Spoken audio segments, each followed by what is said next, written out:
Lep dober večer vsem, malo se opravičujemo za zamudo pri začetku našega nocojšnjega omizja, ampak razlog je v tem, da Lufthansa pa Adria Airways ne letita po našem planu, ampak po svojem planu, zato smo gospoda Zvera morali malo počakati.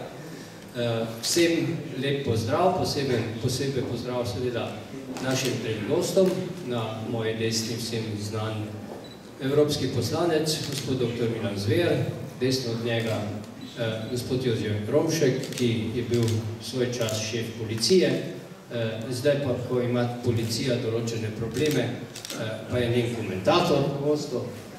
In na moji levi, moj nekdanji sošolec in lahko rečem tudi skupni vandravec po Evropi iz študentskih časov, frančiškanski pater, pater Peter Lavrih, ki je šef Roman v Sveto deželo, oziroma to se imenuje komisarjat za Sveto deželo. Torej človek, ki je praktično, Peter, kolikokrat na leto v Sveti deželi? 6 do 8. 6 do 8 krat. Skupaj 144. Vsega skupaj 144. Torej nekdo, ki pozna razmere v tem delu sveta, odkoder prihajajo veliki problemi in velike težave, o katerih želimo nocoj spregovoriti.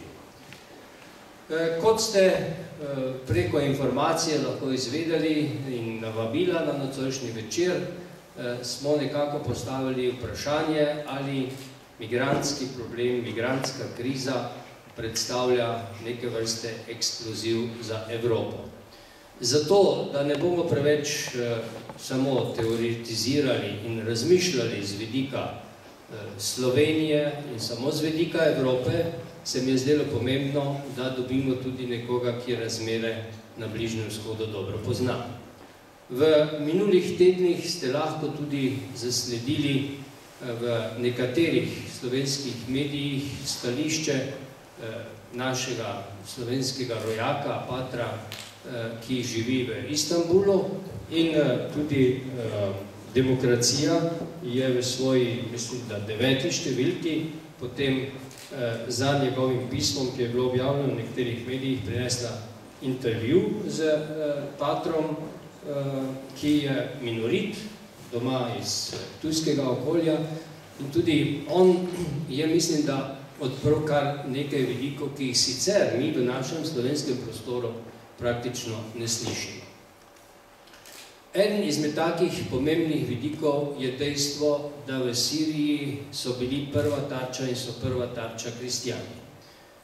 In da je po kristjanih ta nesrečni ISIS udaril najbolj radikalno, s tem, da mi pravzaprav pri migrantih in beguncih, ki prihajajo v Evropo, po eni strani sploh ne razlikujemo pogosto med migranti in begunci, po drugi strani ne razlikujemo med migranti, ki prihajajo iz muslimanskega sveta, in begunci, ki so resnično preganjani od ISIS-a in od muslimanskega sveta, ampak to bolj ali manj nekaterim v slovenskem prostoru tudi ustreza, da se te stvari ne razlikujejo in da se nekateri akcenti, nekateri poudarki pri tej problematiki enostavno zanemarijo. Zato bi bilo moje prvo vprašanje, pater Peter, tebi, kako ti vidiš to situacijo. Ne nazadnje, kot frančiškan imaš skoraj da 800-letno tradicijo sobivanja z muslimani, ti sicer ne, ampak tvoji sobratje, frančiškani in drugi, v Bosni in Hercegovini je to posebej pomembno, kako ste frančiškani preživeli znotraj islamskega sveta, zato se mi zdi, da si na nek način na tem področju najbolj kompetenten, da spregovoriš o tej situaciji, kakršna je spodaj, in pa tudi o tem razmerju med muslimanskim svetom in krščanskim svetom. Prosim, upam, da bo to delo. Deluje. Zdaj, tele maksime, ki si jih povedal, malo damo na pol, pa še zmeraj dober. Namreč mnogo ljudi je, ki so zelo še bolj kompetentni, mislim, da vedo stvari. Ampak, Problem preseljevanja, zdaj če so tukaj pojmi, begunci, premikanje ljudi, se je začelo premikanje kristijanov iz Libanona v Sveto deželo, kamor so patri v 14. stoletju dobesedno naselili prve krščanske družine ob svetiščih in jim tam dali delo, jih zaposlili, da se je dobesedno v muslimanski svet, ki je takrat bil popolnoma v Palestini, da so se naselili kristijani iz Libanona. Tako da je danes ta razvoj prenesel, v Izraelu imamo recimo 150.000 kristijanov na celotnem teritoriju, vključno s Palestino. Zdaj, pomeni, če vprašamo, ali je problem begunstva v Palestini in v Izraelu navzoč, je v enem čist majhnem segmentu, ampak ne v tem, kar mi zdaj danes govorimo. Tam so preselitve iz Palestine in Izraela kristijanov v zahodni svet nekaj željenega. Pomeni, iščejo motive, iščejo možnosti, da se bodo nekje na zahodnem svetu naselili zaradi boljšega kruha. To je zdaj nekaj takega, kar je pojav najbrž povsod.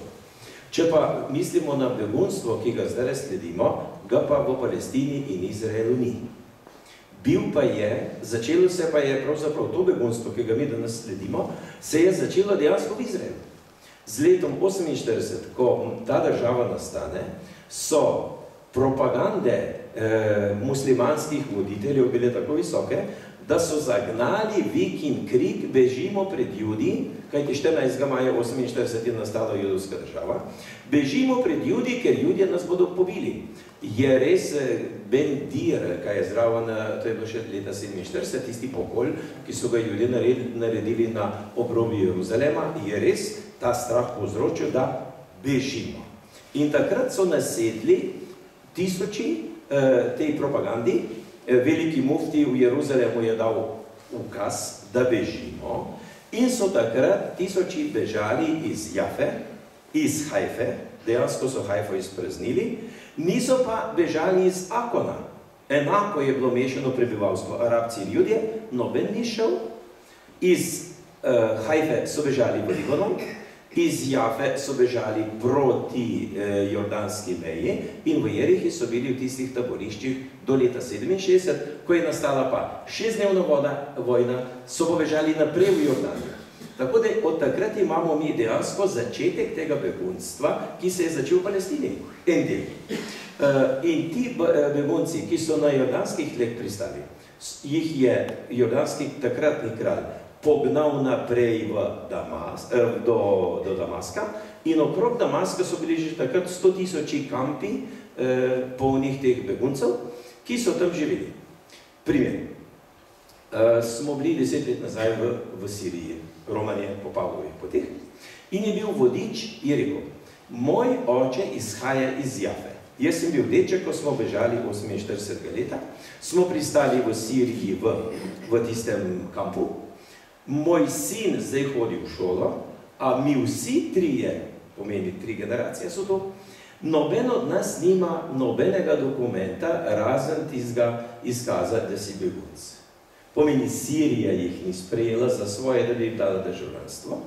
In gledajte, to je zdaj en del. Drugi del je v Libanonu in ti palestinski begunci, ki so v Libanonu pristali, so naredili potem kažin v Libanonu, je nastala 10-letna državljanska vojna, ker so se povezali z revolucionarji in je bil ta Libanon destabiliziran. Tako da večji del ali pa velik del teh beguncev dejansko izhaja iz tu, ki se je potem razširil. Jordanski kralj vmes, to so stvari, ki niso tako na glas napisane, je v eni dolini dole, jih je tisoče takrat enostavno pobil, ker je bil on nevarnosti, da ga bodo obrnili, da bi hašemitska linija padla. In tako zdaj, mi smo zdaj pa pri Damasku, ko se je v Damasku v Siriji to začelo, so bili ti ljudje, ti begunci, ti kampi, lahek plen ISIS-a za novačenje vseh mogočih vojaških postrojb. Tiste, ki pa niso v ISIS padli, so pobežali. In tako da imamo mi danes med temi begunci čisto pravičeno povedano ljudi, ki nimajo nobenega dokumenta, ker ga niti niso imeli. In zato, če danes se pregovarjamo, a so dokumente stran smetali, lahko so jih, lahko pa tudi jih niso imeli, ker jih jim ni nihče dal.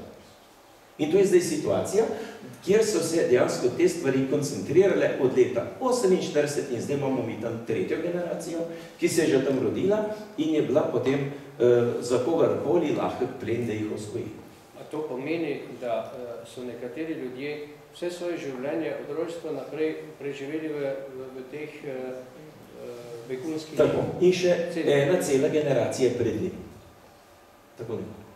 Ampak zdaj sama Sirija, ko je ISIS začel osvajati tudi sirski teritorij, od vzhoda proti zahodu in proti jugu, ta begunski val pa ni s tem povezan, kaj si zdaj rekel. Ta je en del tega vala. Drugi so pa potem iz razlogov, kot so bili ogroženi. In je treba še to reči, kristjani, tisti, ki tam bežijo, res zapuščajo svoje ognišča. Patriarhi, ali vprašaš Kaldejce, to je v Iraku, ali vprašaš Maronite, vsak bo rekel, morali bi ostati doma. In ko bo, pravijo, ko bo patriarhi, to so zdaj voditelji teh lokalnih cerkva, ko bo padel Asad, bomo padli tudi mi. Zato so te manjšine, predvsem manjšine, bolj v bistvu na strani Asada, tudi pater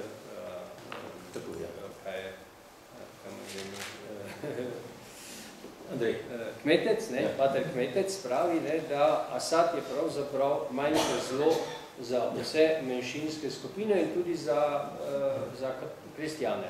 Zaradi tega, ker on izhaja iz tega, recimo tam govorimo o klanih lahko, izhaja iz Alavitov, ki so tudi delno, tudi v Izraelu prisotni v nekih manjših številov.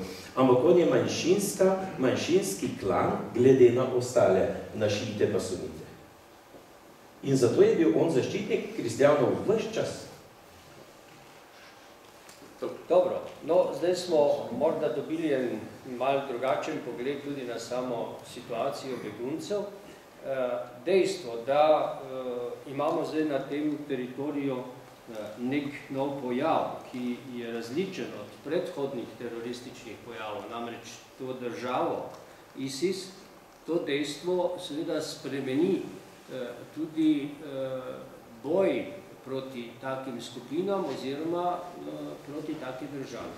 Gospod Romšek, zdaj vprašanje vam, kako vi vidite, da se je varnostni položaj v globalnem smislu, posebej pa še recimo v tem mediteransko, bližnjevzhodno-evropskem smislu spremenil ob tem dejstvu, da je prišlo tudi do neke vrste teroristične države, da nimamo več opravka samo z neko skupino ali večjimi skupinami, ampak prav z državo, ki lahko rečemo, da je teroristična.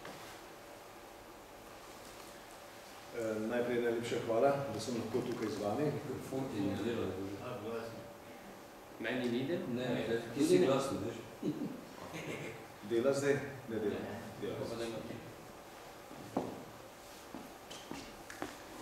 Najprej, spoštovani gospod dr. Štukec, najlepša hvala, da sem lahko tukaj z vami in da tudi sam kaj novega izvem in da imam tudi po drugi strani priložnost kaj povedati.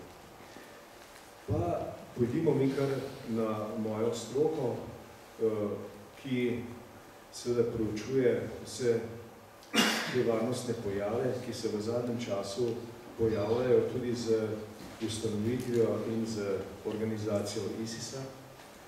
Jaz moram reči, da varnostni položaj se je kar precej spremenil, če ga primerjamo s kakšnim letom ali 2 letoma nazaj, ampak nažalost ne na bolje, ampak prej na slabše. Tukaj seveda bi izhajal tudi z ene izjave, ko so enega izmed vodilnih politikov pri nas spraševali, če je to kaj nevarna situacija, ja ali ne. No, pa je ta rekel, da seveda, kaj ga sploh to sprašujemo, ker doslej se še ni nič zgodilo. Zdaj seveda, taka izjava je mogoče lahko politična, ampak strokovnega vidika pa najbrž ne bi pila vode. Tukaj so tudi kolegi, s katerim sem delal na področju MNZ ali pa na področju policije, najbrž bi mi pritrdili tukaj. Glejte, zelo bi podcenjevali tudi islamsko državo, če bi rekli, da ta val ljudi, ki se, kot ste vi pravilno dejali, deli na migrante in na begunce, torej tiste, ki so res potrebni pomoči, ki bežijo pred vojno, ženske, otroci, starci, ne vem, kdo še vse. In pa med njimi začuda veliko zdravih, bom rekel po domače, za boj sposobnih moških. In jaz tega fenomena nekako kot policist in kot pravnik seveda ne bi podcenjeval. In jaz samo upam, da vse službe, ki so organizirane na nivoju Evropske unije in ki so organizirane po posameznih državah, situacijo spremljajo in da imajo ta prave podatke o tem, kdo pravzaprav prihaja v Evropo. Moja ambicija ni, da bi zdaj strašil ljudi, kaj vse se bo zgodilo, ampak moja ambicija je samo ta, da povem, da je treba biti pozoren, da je treba vse službe, pa če štartamo tudi v Sloveniji, ki se ukvarjajo tudi z obveščevalno dejavnostjo in ki se ukvarjajo z notranjo varnostjo, pravzaprav nekako okrepiti in jih pustiti, da delajo za zaščito vseh nas, ki smo tukaj državljani in državljank, Slovencev in Slovenk, in tudi vseh tistih, ki so trenutno tukaj, kajti za zaključek lahko rečem samo to, da je varnost in ugodna varnostna situacija predpogoj za družbeni, socialni, kulturni in gospodarski razvoj zdaj nas in tudi naših otrok. Če nam tukaj spodleti, seveda nam bo spodletilo lahko kar v celoti. Prepričan pa sem, da se bo na en način pravzaprav naredilo vse, tako kot se mora. Ampak seveda ničesar vnaprej ni mogoče izključiti. Zlasti zaradi tega ne, ker če poslušamo tudi to izjavo, da od danes naprej zopet Schengen velja in da se bo do šengenska pravila uresničevala v celoti, in tukaj se meni avtomatično postavlja vprašanje, kaj pa doslej? Kaj pa zadnje mesece? A pomeni, da mi ne vemo, kdo je prišel v Evropo? In tukaj je tista bojazen, tist pomislek, tudi varnostne narave v zvezi s tem fenomenom, predvsem migrantov in v drugi vrsti šele beguncev. In še nekaj bi tukaj omenil, pa mislim, da nisem že predolg,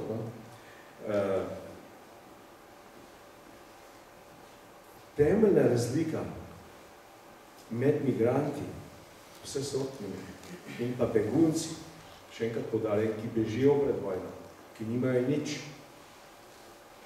obstaja in ne obstajala, ampak to se pri nas nekako lakira. Jaz mislim, da smo mogoče kakšne ukrepe že zamudili, tudi v tem kontekstu, da so kapacitete zapolnjene, več ali manj, tudi po Evropi govorim, to bo sicer gospod Zver lahko povedal, ampak to pomeni, da ni prostora za tiste, ki bi pa bili resnično potrebni pomoči.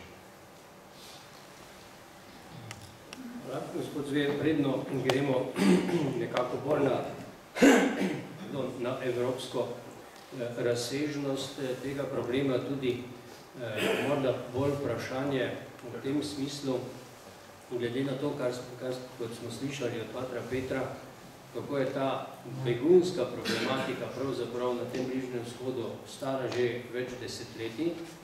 Ali imate vi vtis, da se v Bruslju politika zaveda vse zapletenosti, kompleksnosti tega problema in ali se recimo v Bruslju ta realna, zelo nepregledna situacija v Siriji, v Iraku, v vseh teh sosednjih državah, ali je prisotna?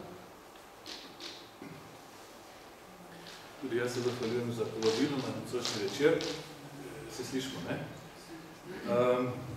Ja, težko vprašanje, ne? Ali se vsa evropska politika zaveda kompleksnosti te situacije, ne? Zdaj, če bi ocenevali po nekaterih izjavah, kakšne evropske politika ali političarke, bi zagotovo prišli do zaključka, da ne popolnoma. Ampak evropske politike, tudi nacionalne politike, imajo tudi pri tej zgodbi tudi svoje nacionalne računice, na žalost, in zelo težko pridemo do skupnega imenovalca. Ne? In jaz mislim, da smo vsej nekako začeli ta teden premikati stvari. Ta teden, veste, ponedeljek je bil vrh med Evropsko unijo in Turčijo. Mi smo bili zelo kritični do sklepov tega vrha, tega izrednega vrha. Naslednji teden bo redni vrh in mislim, da bo še bolj odločilen kot ta prvi, ampak tudi ta prvi je prinesel veliko stvari. Vse neko zatišje, upam, da ne predviharjem, je prinesel predvsem zaradi nekaterih pomembnih dogovorov. Vstopil je v akcijo, učinkovito akcijo NATO, začel je delovati bolj učinkovito Frontex za zaščito zunanjih meja in tudi Europol. In istočasno so se države članice v tem dogovoru zavezali, da bodo hitro uvajali oziroma izvedli razpise, nacionalne razpise, da bi tudi kadrovsko, ne samo finančno, ukrepile Europol. To je pomembno, zato ker evropski častniki morajo preganjati ne samo tihotapce z ljudmi, ampak seveda tudi varovati nastajajoče hotspote, te križna žarišča, kjer bodo začasno zastranjeni pribežniki. Pa še vrsta drugih stvari je bilo sprejeto. Mi smo bili zlasti kritični do tega, da je Evropska komisija in evropske inštitucije, da so popustile pred Turki, predvsem v tisti točki, kjer so Turki dobili nekatere izboljšave svojega pogajalskega položaja pri približevanju Evropske unije. Ta zadeva, ta zgodba, begunska kriza ne bi smela imeti nikakršne veze z njihovim statusom, bodočim statusom Turčije, ali bodo postali člani Evropske unije ali ne. To je zdaj poseben primer, za katerega je mogli biti zainteresirani tako turška vlada, kot tudi Evropska unija, da se ustrezno reši v obojestransko korist. No, mislim, da je več koristi odnesla Turčija. Evropska unija je dobila taki neko zatišje.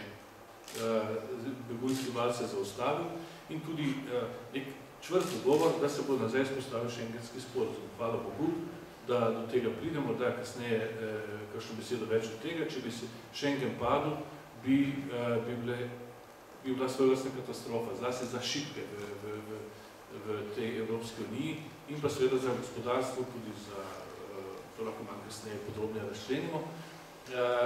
In Turčija je dobila seveda veliko, ne samo to, da je dobila prvi paket denarja, 3 milijarde in obljubo naslednjega, ki se skriva pod imenom Fond sklad za sirijske begunce. Evropa bo plačevala Turčiji za tiste begunske centre. Nekateri predlogi so šli v tej smeri, da je bilo boljše, da bi jih kar njih zdrževali v Turčiji, zato ker dati denar turški vladi, vprašanje, ali jih bo namensko uporabila, to je velik denar, namensko uporabila ali ne. Ampak vendarle, jaz menim, da ta dogovor vseeno korak naprej. Kako je učinkoval? Že drugi dan, sporočilo je bilo poslano beguncem, da Evropa ta hip ni sposobna menežirati z vsemi temi valovi, s tolikšnim številom beguncev in očitno se je zgodba začasno zaključila. Zdaj, v prihodnje bo to izgledalo tako. Za vsakega vrnjenega begunca, ki ga bodo vračale mednarodne sile, tudi mednarodna straža, obalna straža in podobno Turčiji, bo pa Evropska unija morala sprejeti enega iz Turčije. To je bila malo tak čudna kupčija, Turki, ki so jo prinesli tik pred zdajci na mizo in evropski pogajalci so bili očitno presenečeni in so prehitro kupili, recimo, to zgodbo na tak način.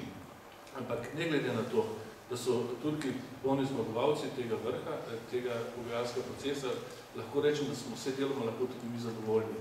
Odslej naprej bo bodo države članice NATO na grško-turški meji, Frontex, močnejši bo tudi Europol, začelo se bo 100% evidentirati, registrirati, nadzirati vsakega, ki bo prišel v okvir Evropske unije. To je že velik korak naprej. In še zaveza, da bomo zavarovali šengenski sistem, je izjemnega pomena. Pa morda malo kasneje več o tem. Pater Peter, ti si prej se izognil enega mojega vprašanja, zato se zdaj vračam k temu.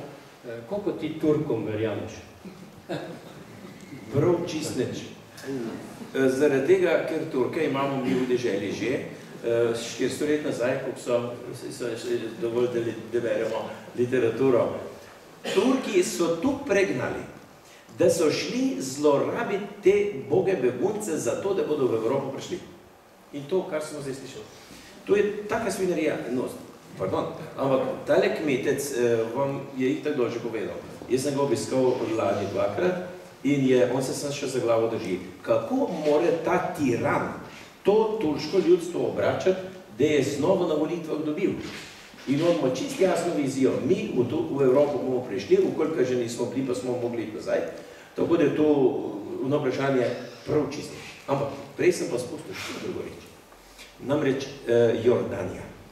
Kraljevina Jordanija se v tej zgodbi zelo malo omenja.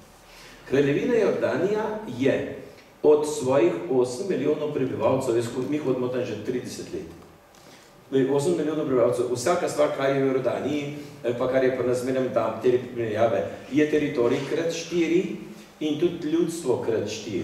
Tam nekje smo. Primerjavi Slovenijo. Ja, primerjavi Slovenijo, tako da imamo, da vidimo, koliko smo kje. In od iraške vojne naprej, pa do danes, je v Jordaniji 15 milijonov prebivalcev. Tu je zdaj iraška vojna, je bila pred 15 ali koliko nekaj let. Namreč Jordanci, ko se z njimi stikal, mi smo jih obiskali lani tudi v njihovem taborišču, kristjane na farah, katoliških, na pravoslavnih in na unijanskih. Vsaki imajo tam svoje begunce, ki so jih Sirije sprejeli, imajo tam kontejnerje, imajo šotore ali imajo celo faroš predelan, tako da vsaka fara jih ima, kakor so razmerno more, jih preživlja. Namreč tega, kar je Jordanija naredila, Evropa ni naredila. Ona je točno evidentirala, kdo kam paše. Mi imamo tukaj vprašanje inkulturacije, vere, uživljanja. V Jordaniji to sploh ni potrebno. Inkulturacija je ista kultura, kristijani, ista vera tam, so tam, na farah. Kar je po muslimanov, ste pa zdaj videli na Fejsiču nekje ene strašne velike milijonske kampe, kjer so pa muslimani samo, tako da je kraljevina jih je že točno selekcionirala, kam kdo paše. In za te ljudi ne obstaja vprašanje, ali bodo se inkulturirali, ali bodo. Zakaj pa? Oni so tam na meji, ki se bo stvar uredila, bodo šli nazaj. In tako da kristijani posebej, muslimani posebej in jordanski kralj ima do danes, dejansko je svoje kraljestvo, kar zadeva ljudi, povečal za še enkrat. Prvi so bili iraški begunci, so rekli, ti so bili najboljši.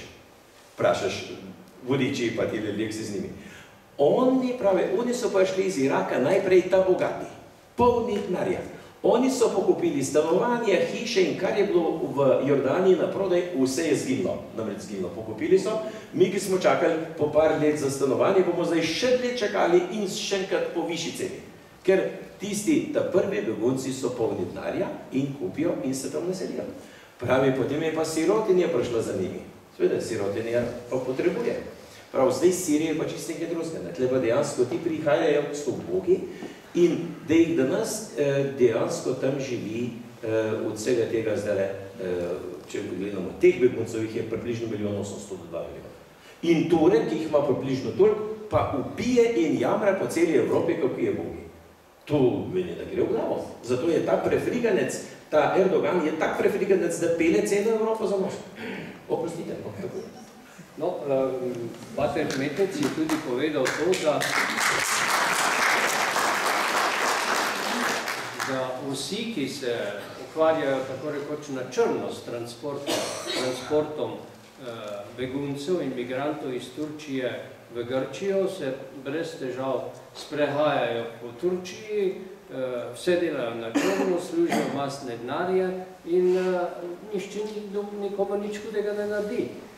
Tisto, kar je pa tudi te povezavi, recimo iz Kmečevega pisma in pa njegovega intervjuja, zanimivo je pa to, da kristjani, ki so bežali iz Sirije v Turčijo, da jih Turki tudi preganjajo po Turčiji, na ta način, da jih razselijo, da jih pošljajo v majhne kraje, kjer nimajo možnosti zaposlitve in preživetja, in mnogi od njih so se potem vrnili nazaj v Sirijo. Predno gremo na vprašanje še Schengena, bi v zvezi s tem povedal zgodbo, v katero sem bil tudi sam upleten. In sicer pater Kmetec je že pred meseci poslal apel v naših cerkvenih krogih, da ima eno družino, mamo z 3 otroci, 2 deklici in en fant najstarejši, okrog 20, deklici 12, 13, 15, in ti bi radi prišli legalno v pač eno od evropskih držav. In če lahko mi kaj pomagamo. Župnik iz Kamnice pri Mariboru je rekel, da ima na razpolago stanovanje. Jaz sem rekel, jaz jih vzamem šolo, če bo seveda to možno, ni problem. Potem je trajalo kar nekaj tednov, mislim da celo mesecev, ko se nič ni pater oglasil na to temo. No, pa sem ga jaz enkrat vprašal, sem rekel, kako pa to, da si zdaj tiho s tem vprašanjem in da nič nisi mogel urediti ali kakorkoli že, pa je rekel, ja, stvar je taka.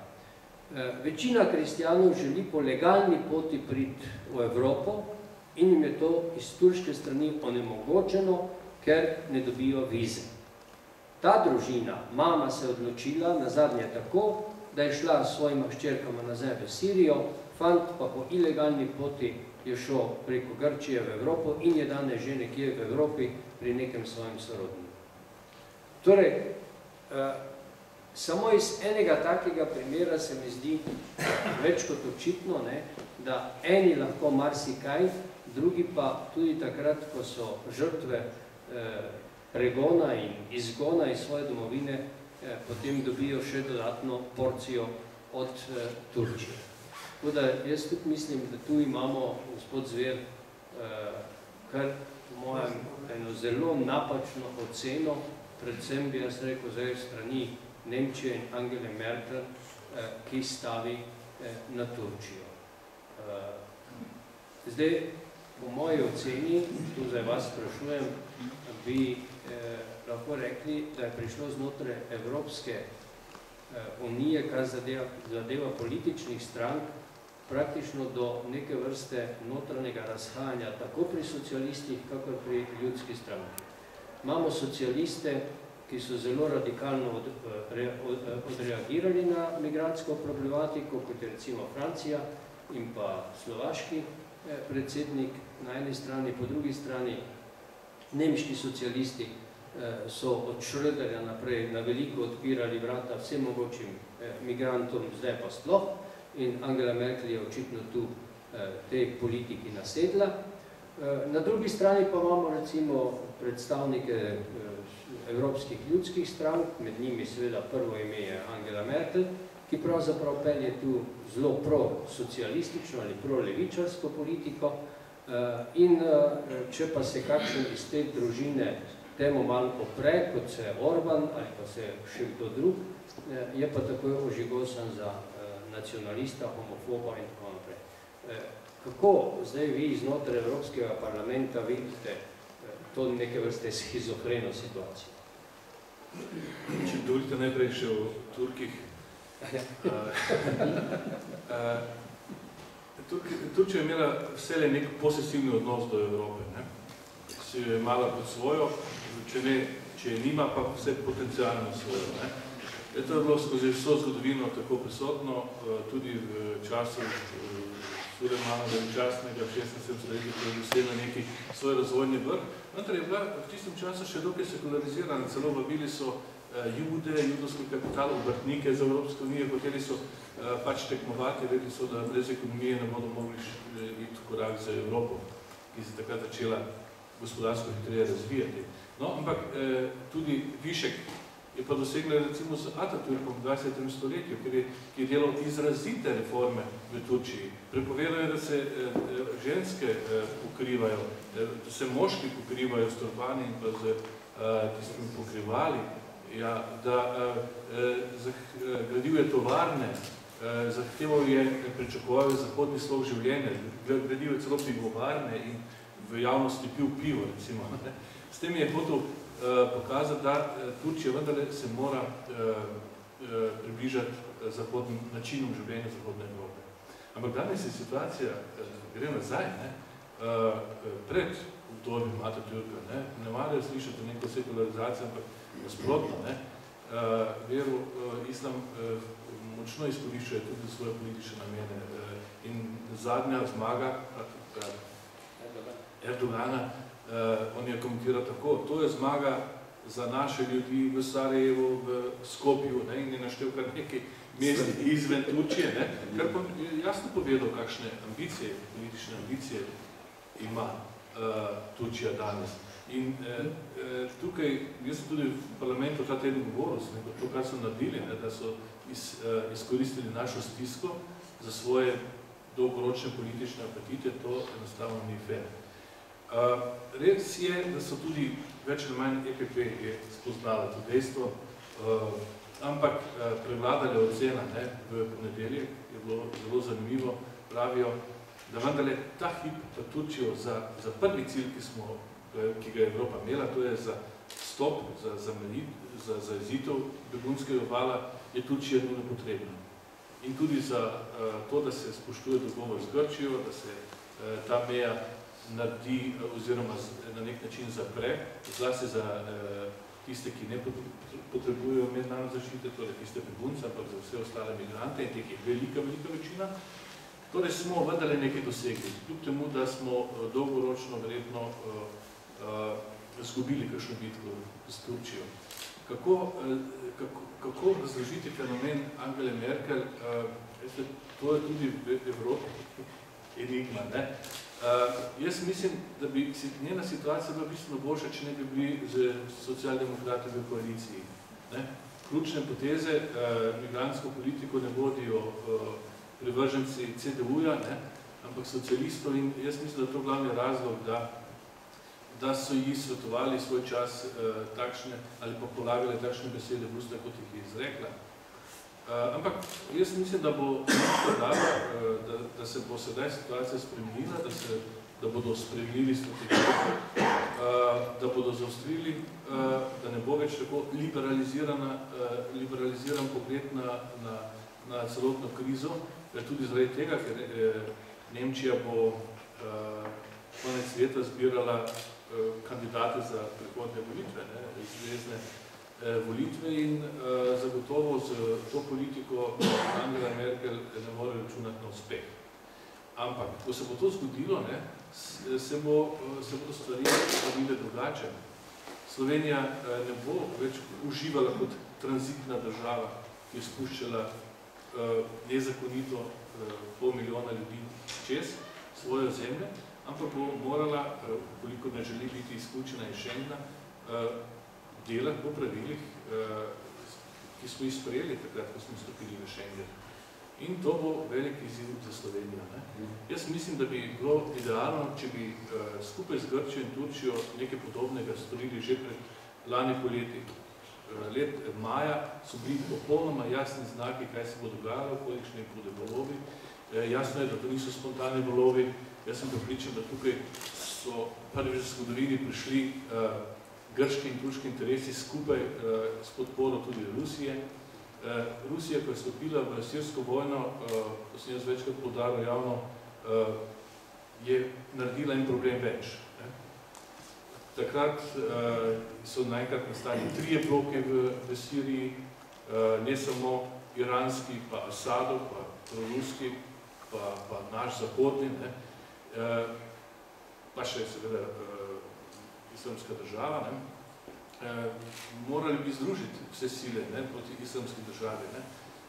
Pa je Turčija, Rusija oblikovala praktično svojo koalicijo, vojaško koalicijo, ne rečem, da ni bila uspešna, ampak je predvsem zasledovala svoje cilje.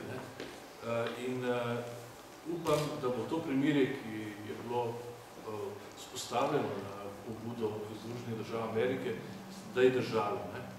Koliko bi se prekinilo, bi pritisk zlasti na južni del Turčije bil ponovno velik. No, ta dogovor, ki je bil v ponedeljek sklenjen, pa predvideva tudi, da bi sodelovali Turčija in Evropska unija tudi pri gradnji teh kriznih centrov, tudi na severu Sirije, tako da bi s tem razbremenili tudi pritisk na Turčijo. Zdaj smo že nekajkrat tudi omenili Schengen. Gospod Rovšek, če bi vi tam novembra, decembra imeli oblast in moč v Sloveniji, kako bi se organizirali z slovensko policijo in z slovensko vojsko, da bi obranili slovensko mejo brez žičnih tehničnih ovir? Ja, tudi to je zelo težko vprašanje. Vendar bom poskušal na njega vseeno nekako odgovoriti. Glejte, jaz sem prepričan, da je bilo tukaj marsikaj zamujenega. V Evropo so prišli ljudje, za katere mi ne vemo, kdo so. In to bo sigurno varnostni izziv v bodoče. In seveda, če bi se pravočasno organizirali, ne samo v Sloveniji, ampak tudi v Evropi, in če bi lahko zagotovili pravočasno, dosledno spoštovanje vseh določb šengenskega sporazuma, za katerega uveljavitev in sprejem je Slovenija v času prve Janševe vlade krvavi podpotila. To se danes zelo rado pozablja. Nihče več ne ve, kdo je takrat porabil ogromno energije, znanja in tudi denarja za to, da tle smo, kjer smo. To se pozablja vedno in vedno znova. Jaz lahko rečem, da če se pomaknem za par let nazaj v to obdobje pristopa k Schengenu, lahko rečem, da je bila Slovenija, naša država in naše službe, s tem mislim tudi na policijo, lokomotiva. Kajti ni bilo mogoče vstopiti v Schengen na ta način, da bi šla vanj samo Slovenija. Ampak je bila to kompozicija držav, Madžarska, Slovaška, Češka, Poljska in še bi našteval. In težava je bila, ker nekatere od teh držav niso bile dobro pripravljene in Slovenija je tukaj izkušila na pomoč velikokrat, neštetokrat. Jaz sam osebno z ekipo sem prepotoval vse te države z namenom, da mi strokovno pomagam. In zdaj, da bi jaz osebno kar nekako pristal na to, da to gre zdaj nekako, da tega ni več, tega ne more. Ker vložek naš je bil ogromen in tudi tega, to zelo težko akceptiram, da se šengenske določbe toliko časa niso spoštovali. Zdaj, kot pravnik lahko rečem, da tisto, kar si se zmenil, mora držati in moraš to spoštovati. In to velja tudi za meddržavne in mednarodne sporazume. Jaz vem, da je to težko. Jaz vem, da je vse to težko, ampak ljudje Božji vas vprašam, kaj pa je danes lahko? Nič. Tako da jaz sem vesel tega, da se je nekako na tem evropskem nivoju zgodil zdaj ponovni Schengen od včeraj. Ampak seveda bi pa vseeno opozoril na to, da seveda s tem migracij, zlasti ilegalnih migracij, ne bo konec. Namreč, ne smemo pozabiti, da pritisk ljudi je velik, lahkovnost po denarju še večja in tukaj se bodo zadeve še v vsakem primeru dogajale, govorim zdaj že o ilegalnih migracijah. Vse to je seveda povezano tudi s specifično obliko kaznivih dejanj, s tem mislim na trgovina z ljudmi, trgovina z belim blagom, trgovina z organi in še bi lahko našteval.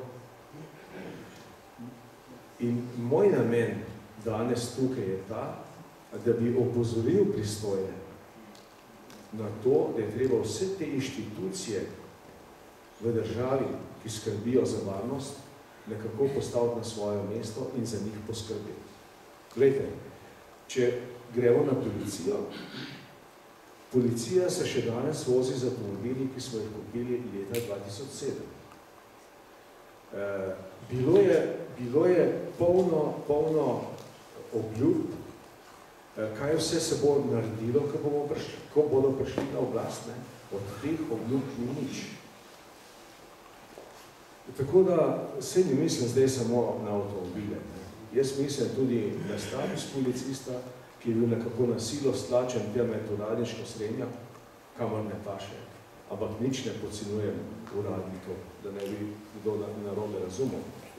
Ampak seveda razlika je, ali si ti na nekih demonstracijah, kjer lahko vsaki dobiš v glavo kamen, ali pa sediš v pisarni in pišeš odločbo. Jaz mislim, da je te stvari treba urediti. Navsezadnje je pomembno tudi to, da so naši policisti nekako zadovoljni in tudi primerno usposobljeni. To pa še vse v kontekst uveljavljanja Schengena, kajti, če tukaj ne bo pravilnih zaključkov in pravilne čisto operativne akcije, potem bomo imeli težave znotraj v državi. Ker če bomo vse fokusirali na Schengen, potem bo država znotraj prazna, kar se tiče varnosti. Zdaj v teh stvareh bi lahko govoril še cel večer. Jaz mislim, da je prav, da vemo, kdo je Slovenijo spravil v Schengen. Jaz mislim, da je prav, da vemo, kaj Schengen pomeni. Schengen pomeni skupino držav Evropske unije, ki je povezana v šengenski informacijski sistem, ki je med seboj povezljiv in pomeni, da tisti, ki pride recimo na mejnem prehodu iz juga v Slovenijo, je evidentiran v šengenski sistem in pomeni, da je evidentiran v vseh državah Evropske unije. Jaz še enkrat poudarjam, vem, da je vse to težko. Jaz vem, da je ogromno ljudi sem prišlo. Jaz vem, da je ogromno beguncev tukaj, potrebnih pomoči, kot je gospod Pater rekel. Vem, da je pa seveda po drugi strani tudi ogromno migrantov, ekonomskih, takih in drugačnih.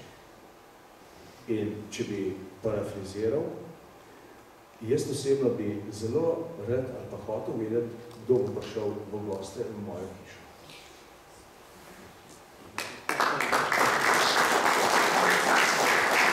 Zdaj smo kratko ministru Domžan. Ta hip je Grčijo in Slovenijo po nekih podatkih vse 10.000 ljudi, za katere ne vemo, kje so.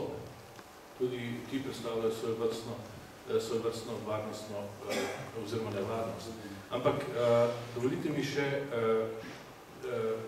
poskus odgovora na to vprašanje dr. Štuheca, kaj bi morali narediti. Jaz mislim, da bi morali začeti tu, kot je začel svoj odgovor Jože, usposobiti, opremiti policijo, ampak ne samo policijo, tudi vojsko in tudi druge varnostne organe. Mi imamo težavo z varnostjo v Sloveniji. NATO nas je ves čas opozarjal, kot nekatere druge države. Slovenija namenja manj kot 1%, 1,85% bruto domačega proizvoda za obrambo in to je premalo. Pri nas obstaja varnostni vakuum kot v nekaterih drugih državah, ki se je pojavil takrat, ko so Američani več ali manj v 90-ih letih zapuščali Zahodno Evropo, zapuščali vojaške baze, tudi zaradi tega, ker članice Evropske unije niso prispevali denarja za vojsko, za obrambo. In sedaj nas ta zadeva močno tepe. Mi imamo nepripravljeno vojsko, ne dovolj pripravljeno, zato smo tudi reagirali čisto na ustrezen politični način. Moja stranka je predlagala, da bi uvedli neko nacionalno gardo, to je bil predlog že iz začetka, ko smo uvajali stalno vojaško organizacijo, profesionalno sestavo in ta bi morala pomagati tudi s policijskimi pooblastili policiji varovati mejo. Drugače ne bo šlo z tehnično oviro, ne moreš doseči nič, če nimaš zadej usposobljenega kadra policijskega, vojaškega in še kakšnega drugega.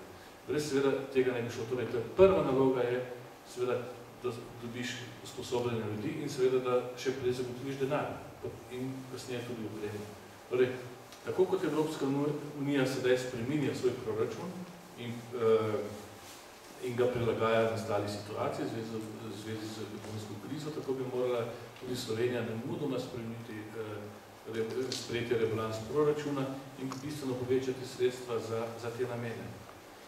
Zgodba ni končana, s ponedeljkom lahko se zgodi še marsikaj in zato bi morali biti pripravljeni. Ampak brez tega, brez ljudi, več denarja, boljše opreme pač ne bo šlo. Pater Peter, mi dva kot katoliška duhovnika, imamo še eno dodatno težavo pri tej celi zgodbi. Zdaj ti si prej rekel, da Turkom nič ne verjameš, papež pa pravi, da moramo vse begunce sprejeti v naše župnišča. In marsikdo zdaj tu ne ve, kako se pravzaprav naj orientira. Krščanska ljubezen nam narekuje, da smo odprti in dobri do vseh ljudi, posebej do tistih, ki so v stiski. Po drugi strani pa tudi smo že zdaj docela ugotovili in vemo, da obstaja tudi izkoriščanje stiske drugih za lumparije tretjih. Kako zdaj ti kot pater Frančiškan obožnega reda in papež nosi vaše ime, vašega patrona, ga boš poslušal ali imaš težave?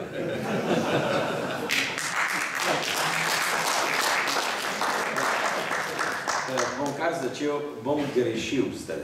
Bom jaz dal polodvest. Ja, nekaj se mora nabrati za spoved, se veš, na starost grehu zmanjkuje. Pa tega, če ne mogla, kaj spoveda? Namreč, bom pa na pomoč poklical našega kardinala, ki je na to podobno vprašanje rekel, veste, on izhaja iz drugega sveta, namreč iz drugega sveta, ne iz onega, ampak iz drugega sveta naše podobne, ki veliko govori in zad pa ne misli čisto resno. Jaz bi mu verjel to, ko bo v papeško palačo v Vatikanu naselil 10 begunskih družin. Saj se jih vse biva v domu tiste Marte, naj kje lepo nastani in to bo lep primer. Bom pa citiral še nekaj. Jaz sem bil letos za pravoslavni Božič v Rusiji, ker sem želel biti tam navzoč na proslavi pravoslavja. Mi zelo pa še. Ni celo izključeno, da jaz ne bi prestopil. Putin. Ne, v pravoslavje. Zdaj imamo vmes, imamo grko-katolike, pomeni liturgije ista, pa papeže še zmeraj priznavamo. Poslušam jaz poslanico ruskega patriarha Kirila in poslušam njegov pogovor na vse ruski televiziji. Zdaj sta pa dva sveta, čeprav sta se srečala na Kubi.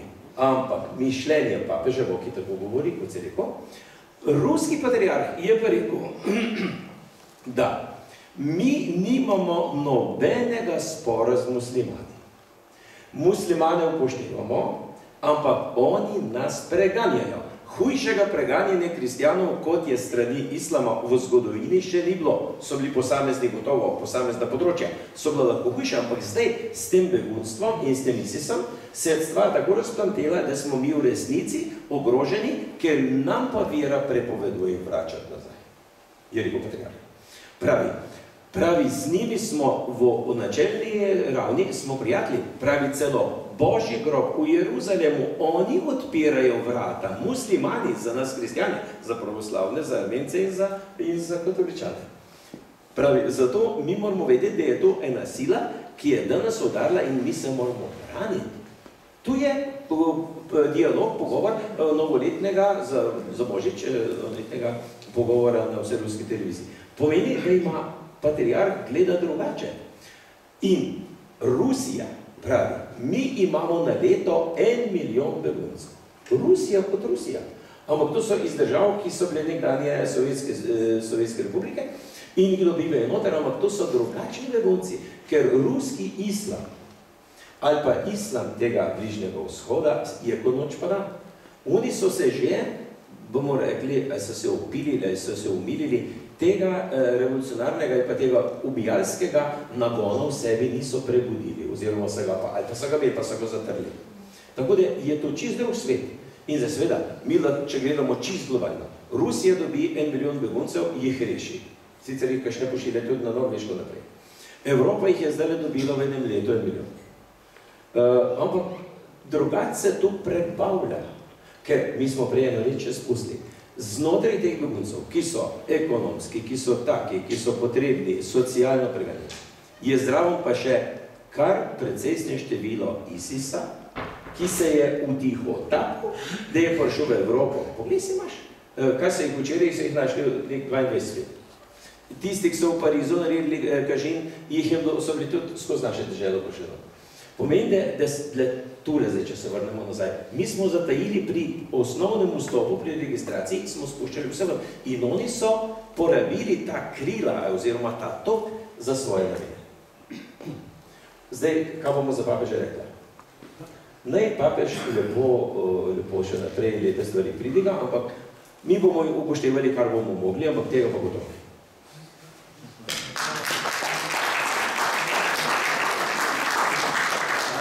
Zdaj drzna, ker si meni rekel, kaj mu za papeža rekli, moje stališče je tako.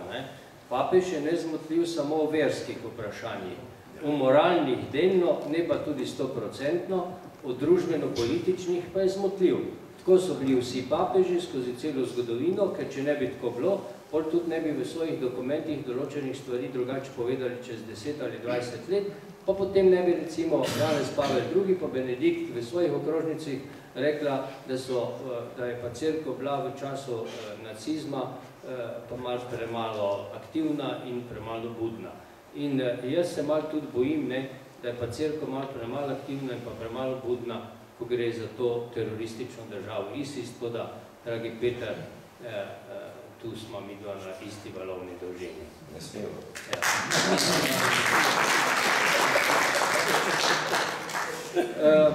Gospod Robšek, za vas še vprašanje, to, kar je pater Peter zdaj že nakazal.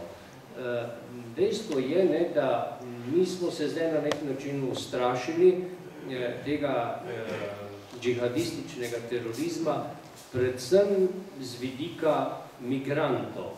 Ampak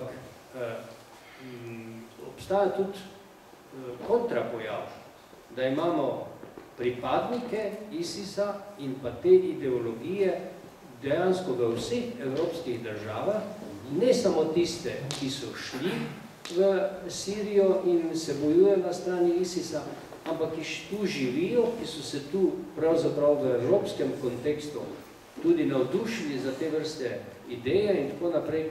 Koliko vi recimo vidite z tega zornega kota tudi določen potencial velikih nevarnosti v Evropi danes, ne glede na migrantski tok?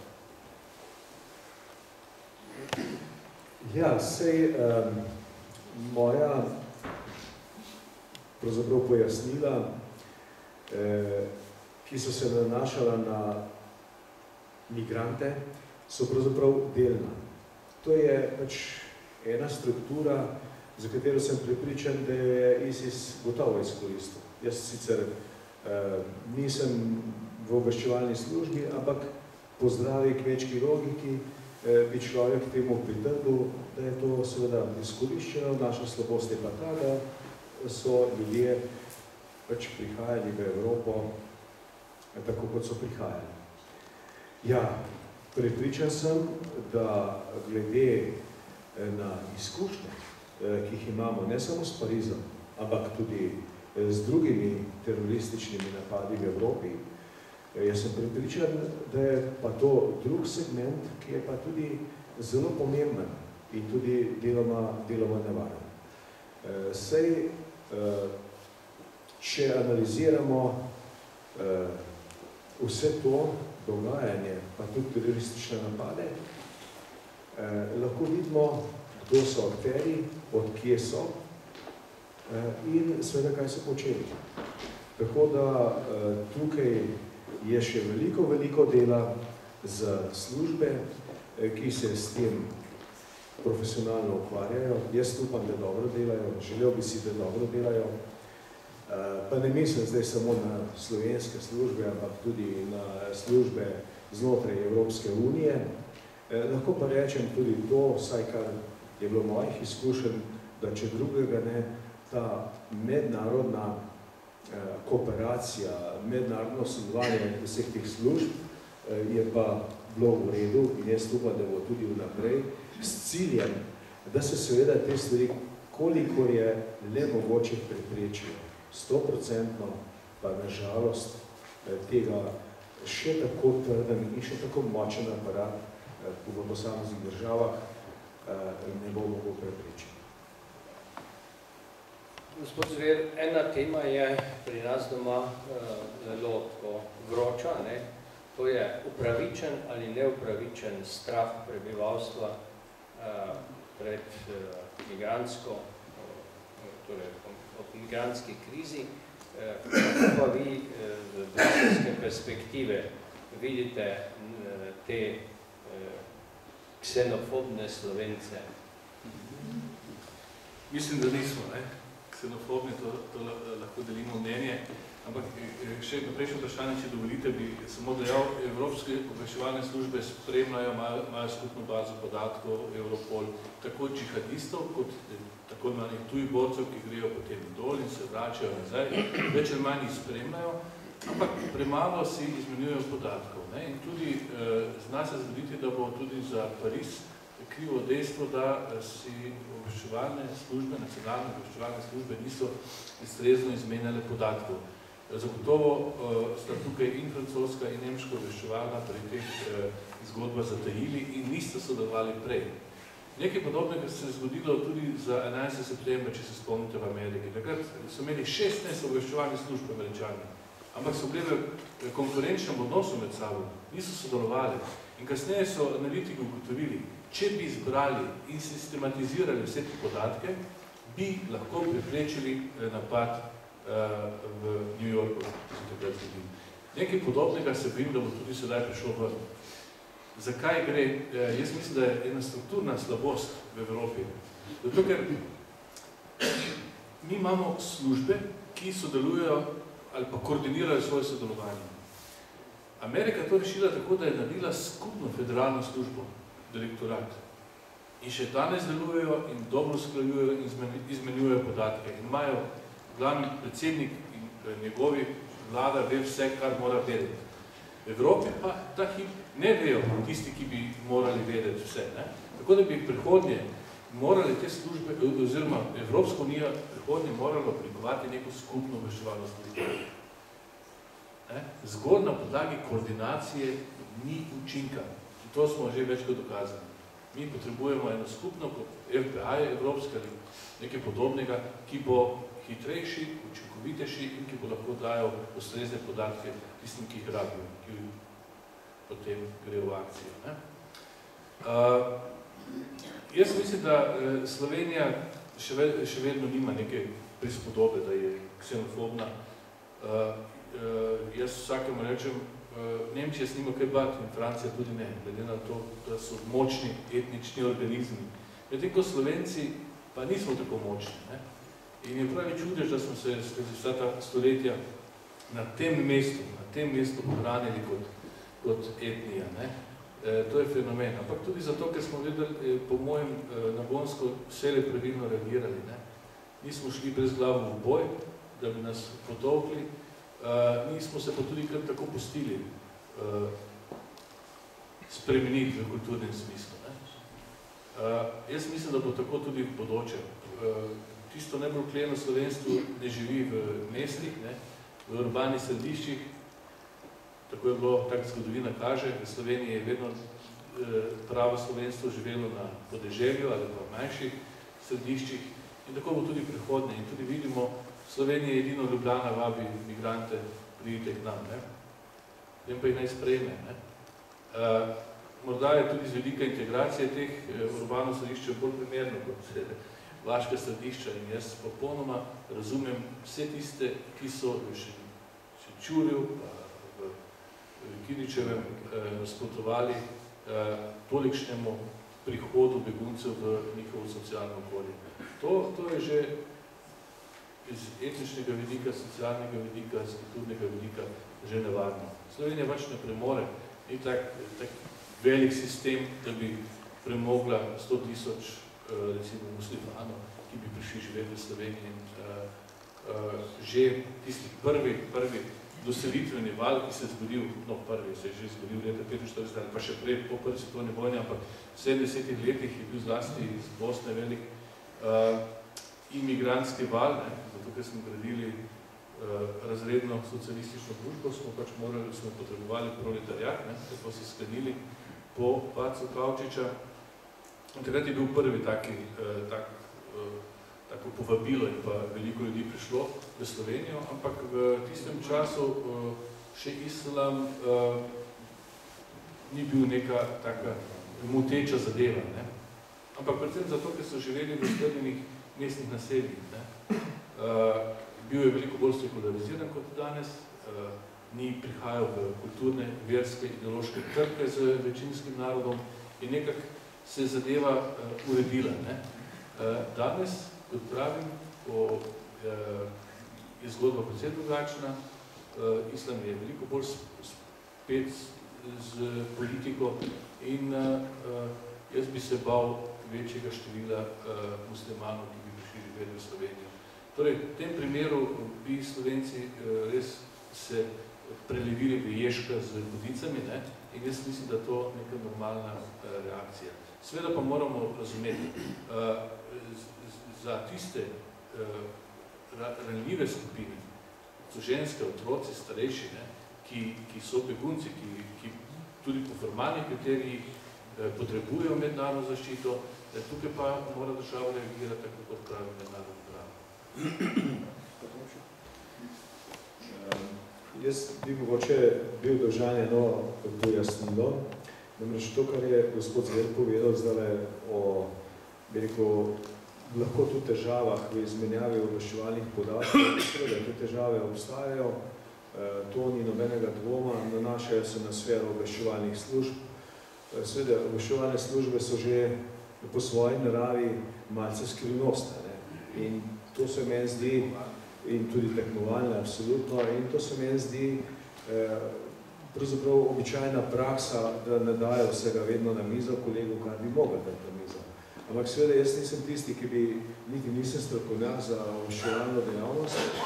Jaz lahko rečem samo z tega operativnega policijskega vidika, ki je pa povsem nekaj drugega. Da je pa to sodelovanje, saj po moji praksi, bilo zelo dobro in je mislim, da še danes, v eni delovni skupini, ki se imenuje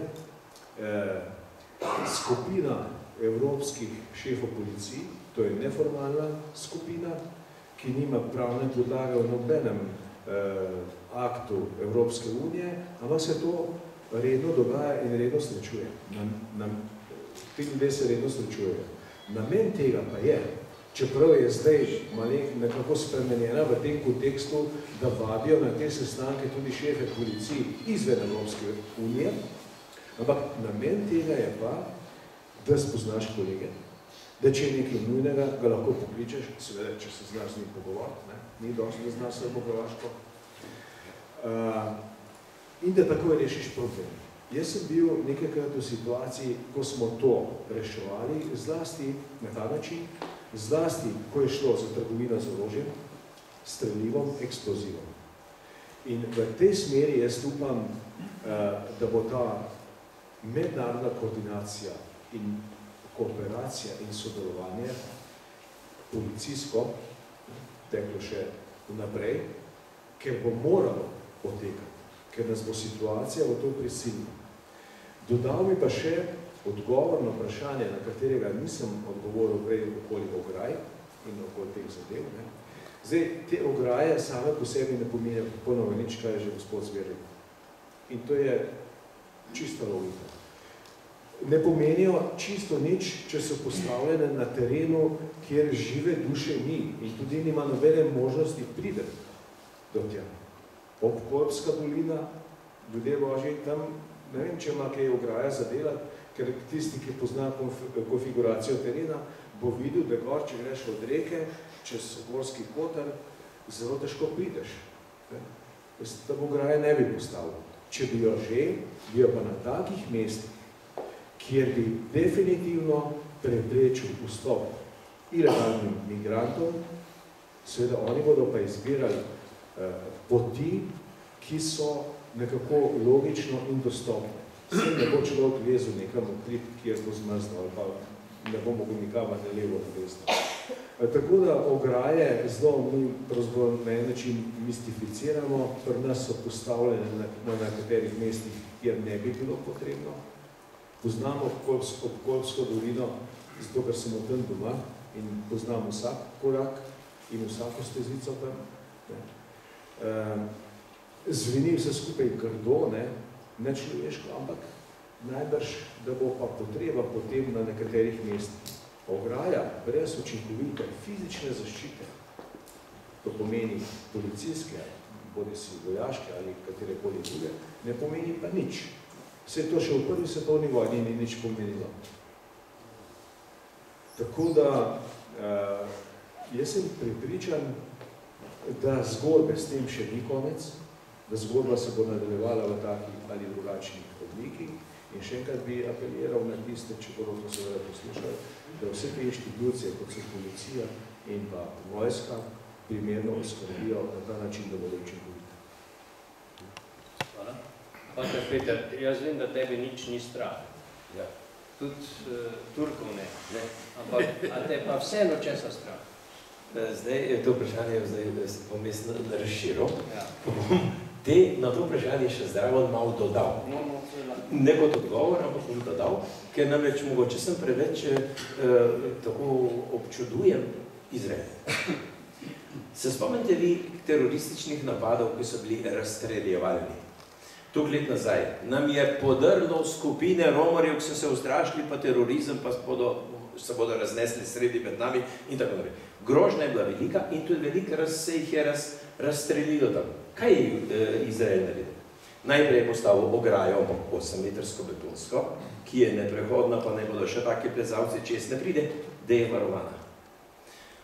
To so prvo naredili proti vsem mnenjem mednarodnih skupnosti, ko so jih obtoževali, kakšni so, ampak Izrael je s tem zaščitil sebe pred teroristi. Še naprej so se prešmuglali še, kakšne so bile pa zagrožene kazni za dejanje, če se bo to naredilo. Mi lahko v Evropi tele ISIS-e lahko preganjamo, ampak nimamo nobenih kazni za njih, že naprej izrečenih. V Izraelu velja. Kdor se je šel razstreliti, je dobil iz Irana najmanj $10,000 je dobila družina nagrade. Izrael nazaj, kdor se bo razstrelil, smo jutri zjutraj na dvorišču z buldožerji in ti porušimo bajto.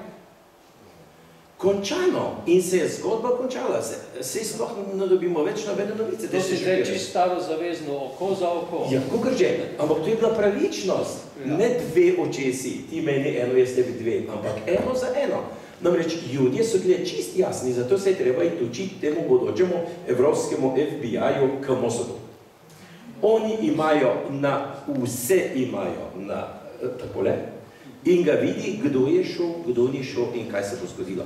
Ker brez tega bi rekel naprej zagroženega. V Evropi bi se moralo narediti odvzem državljanskih pravic, odvzem imetja, kdo se bo v teh terorističnih skupinah udeleževal. Če pa se samo zagrozi, jih bomo preganjali, pa malo zaprli, pa spustili. To ni nič. Ne vem, a sem prekrut, da sem preveč starozavestni. Ampak v Izrael je na tak način stvari rešil.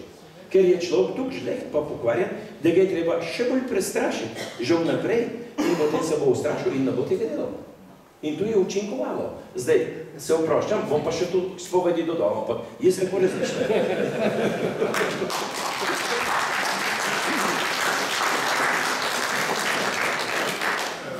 Zdaj počasi bomo našo diskusijo pripeljali k koncu. Če koga strašno še žuli kako vprašanje, bi recimo tako eno rundo vprašanj pobrali, pa še na to reagirali, ampak prosim res vprašanja, ne zdaj svojega lastnega referata podati, tako da prosim roke, ja. 2, še kakšna? 3? Dobre, to bomo. Mislim, da bi bilo najboljše, da ostanete, pa bolj glasno poveste, da ne bomo zdaj imeli turneja z mikrofonom. Lahko pa jaz pomagam. Ne. Brez našega poslanca Evropskega vprašanja nekaj drugega. Mi govorimo danes o Evropi, o evropskih problemih, turških, Evropo, malazijskih problemih. Imamo pa svetovno organizacijo Združenih narodov. In Evropa ima v tej svetovni organizaciji vsaj 2, kot povem, stalni članici varnostnega sveta.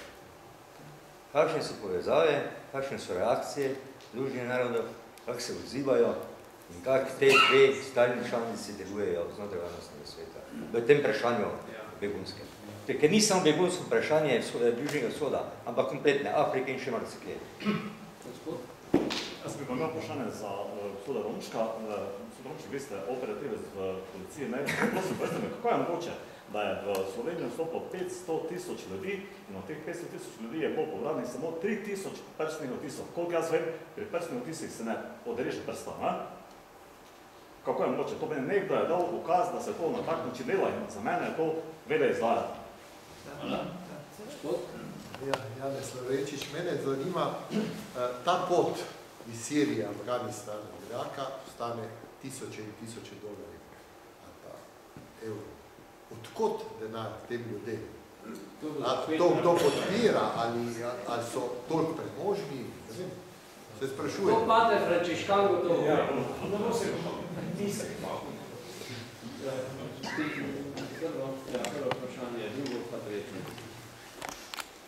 Torej, jaz sem že prej povedal, to niso spontana invazija ljudi na Evropo, ampak je dobro vodena, tudi operativno dobro vodena od ene točke do druge točke, tako da o denarju pa bo verjetno Pater več povedal. Glede sodelovanja EU pa zahteve OZN, mi smo poskušali Evropska unija dobiti zlasti nekatere resolucije, ki bi bila pravna podlaga za to, da bi NATO lahko posedoval ali pa Frontex tudi v ozemljskih vodah Libije in tako naprej. In tukaj je šlo zelo slabo in zelo počasi. In šele sedaj pod dobrim vodstvom NATO za Evropo smo uspeli mobilizirati članice NATO, ki operativno od ponedeljka naprej delujejo na terenu. Tudi tukaj je bilo težko. Bolj kot OZN, ki je itak včasih papirnat tiger, se mi zdi, da je pomembna aktivizacija NATO. In to smo zdaj v tem tednu uspeli.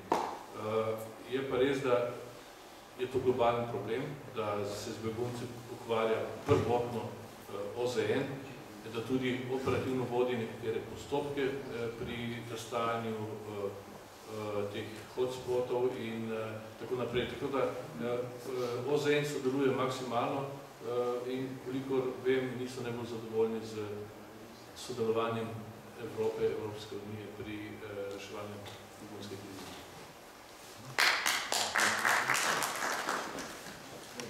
Ja, vi ste, gospod, postavili čisto logično vprašanje. Pa bom začel od konca. Namreč, če nekomu vzameš prstni vtis, pa nič ne boli, niti ga nič ne poškoduješ, ker sem jih jaz v življenju mrtvim in živim vzel nešteto. Toliko okoli teh prstnih vtisov. Vse to bi se lahko naredili, če nas situacija ne bi presenetila. Nekateri so to pravočasno opozarjali, pa niso bili slišani. Pravočasno so opozarjali, pa smo opozarjali na to, da bo begunski val pritisnil, da se treba organizirati, da se treba pripraviti, ampak seveda tega se spoštovalo ni, poslušalo se ni in zdaj imamo situacijo, kakršna je. Lahko sem dopolnil vprašanje, ker bilo je rečeno, da ti begunci niso želeli dati, tehnično je bilo omogočeno, možno, ampak niso želeli dati in to jim je bilo potem omogočeno, da če ne želi, ker se boji. Zdaj, tukaj je veliko variant, veliko je tudi špekulacij. Jaz verjamem, da je to tudi se dogajalo. Zdaj, prisilili ga niso, se ga pravzaprav tudi ni bilo časa, niti možnosti, jaz tega ne opravičujem, seveda ne, ampak šengenski sistem, šengenska pravila pravzaprav so drugačna. Identiteta se ugotavlja drugačne s prstnim vtisom. Tle bi jaz celo večji problem videl nekje drugje. Ker so vsi rojeni, ki so vstopili 1980,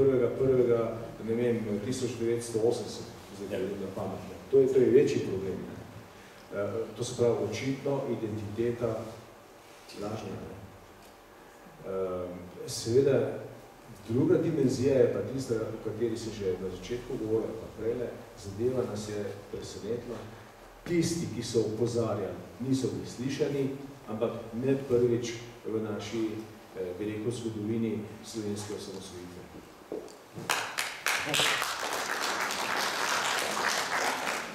Zdaj pa denar. Najbolj primeren, da Frančeškano vprašate. Seveda. Zato, ker ne ve, odkot ga dobi in kam gre. Glejte, jaz mislim, da se bo o tem poglavju, to je široko poglavje tega vprašanja, odkot njim denar, možnosti so, da so premoženje prodali. Prav pod ceno. Koga? Se Sirija ni ne Ja, komu? Okupatorjem isi so lahko tam, da so denar dobili, pa so se hondlari. Kako recimo mi moramo reči patrom, ki so v Damasku pa v Alepu, so jih imeli veliko ujetih. Ampak se je dalo z njim toliko pogajati, da se jih je dalo odplačati. Njim. Tako da je kustodija rešila na način, da si ti enostavno človeka odkupu in se ga dobil nazaj, da ga niso ubili. To smo rešvali, ne pa takih problemov v Damaska ali še. Dobro, druga stvar. Je pa to, da so bili odzad veliki sponzori in nas vprašujejo, odkot so ti sponzori. Veste, kje je ta denar? To je naš denar, ki smo ga dali za nafto. Smo ga dol dali, zdaj ga malo pa nazaj vozijo. Si mislite, ko je bila nafta $100 sodček, so te države zacvetele, Zalivske in Saudska Arabija. Zdaj je pa že pod 40 in jaz sem zadnjič videl napovedi, če bo šlo tako naprej, bo leta 2020 Saudska Arabija napovedala bankrot, ker oni svojega nivoja s temi $40 ne morejo več peljati naprej, ker so preveč razkošno živijo. In to pomeni, da se je več kot za polovico znižalo. In to je, rekel, po tej plati je dobra politika evropska in svetovna, da se ta cena zbije. In imaš manj možnosti, da bodo oni. Pomeni, iščemo odgovore, lahko prodali, sponzorji, ki so vedeli za ta celotni načrt, kam bodo te ljudi poslali, jih je treba opremiti, ste videli, oni so bili z zadnjimi, v tisti masi, s ta zadnjimi mobiči, opremljeni z vsemi kartami, so se samo peljali naprej. Edino nas je skrbel, kje si mobiče polnijo, mogoče solarno pokoj, da veš. In vidite, to so zdaj, ampak jaz mislim iz tega poglavja, kot odgovor na to, vaše vprašanje, se bodo še filmi snimali. Samo malo počakamo, ne smemo prehitro umreti, da se bo še te stvari bomo še marsikakšne svetli, ki so nam danes uganka. Pa čist praktičen primer. Jaz tam oktobra, novembra kupujem v Ljubljani na postaji železniške karte, ker sem ljubitelj železnic od vseh teh hobijih. Gremo v Švico, kupim za skupino karto in sveda pa se pa nabere. Vse vnes noter pa čakaš. Za menoj vrsta mladih ljudi. Je rekla ona prav. Pater, ne se sikirati, kaj počakaj. ti čakajo na karte, da bodo šli jutri na Dunaj, to so begunci. In so imeli še nekaj zdravoncistih pristašov, je bilo njih 10 ljudi. Je rekla, ti kupujejo karto za vlak na Dunaj, kako šta, lahko tudi 100 evrov, če ta drago prodali, lahko pa tudi ti za šparšine je pa 29, ne. Pravi, vsi plačujejo karte s 500 evri v bankovcih. Pravi, jaz nimam drobiže za nazaj, pa najdražje prodam. Pravi, da je treba manj vrniti. Vidiš, to je to. Denarja cele kupe je bilo za. Kar se vidi iz tega. Ampak še zmeraj, vprašanje ni dokončno odgovorjeno. Poskušamo na odgovoriti, kako se da, ampak je še veliko skrivnosti. Toliko. No, ste videli, da pater najboljše vejo. S tem bi jaz naš večer zaključil. Zaključil bi ga pa z vprašanjem in odgovorom, ki je bil že večkrat nocoj citiranemu patru Kmetecu postavljeno v demokraciji, in sicer za konec so ga vprašali, širijo se napovedi, da se bo Evropa že v bližnji prihodnosti islamizirala. So te napovedi realne? Njegov odgovor. Meni se zdijo takšne napovedi pretirane, vendar je vse odvisno od volje do življenja, ki bo v evropskem človeku. Vse odvisno od tega, ali neka civilizacija skrbi za svoj obstoj in norme, ki ga omogočajo. Če ni etičnih vrednot, če krščanska stališča Evropi nič več ne pomenijo, potem so te napovedi realne. Bistveno pa je graditi zvestobo človeku zaradi njegovega dostojanstva. Če že ne verujemo v krščanske resnice, je velik zgled vzvišenega in poštenega ravnanja Antigona. V tem duhu vas nocoj vabim, da pridete v torek zvečer v Zavod Antona Martina Slomška, kjer bom pa jaz imel pogovor z slovenskim muftijem Nedžadom Gravosom. In sicer na temo krščanstvo, islam in Evropa. Vsem mojim nocojšnjim sogovornikom, ura ob 6, torek ob 6, vsem mojim sogovornikom lepa hvala za to, da ste se odzvali vabilo Zbora za Republiko. Tudi vam, ki ste prišli na ta nocojšnji večer, upam, da ste bili zadovoljni in v imenu Zbora za Republiko vsem še naprej lep večer. Vsi, ki pa smo v Mariboru v tem klubu, pa bomo poskrbeli za to, da še se kdaj dobimo. Ali tu, ali kje drugo. Hvala lepa.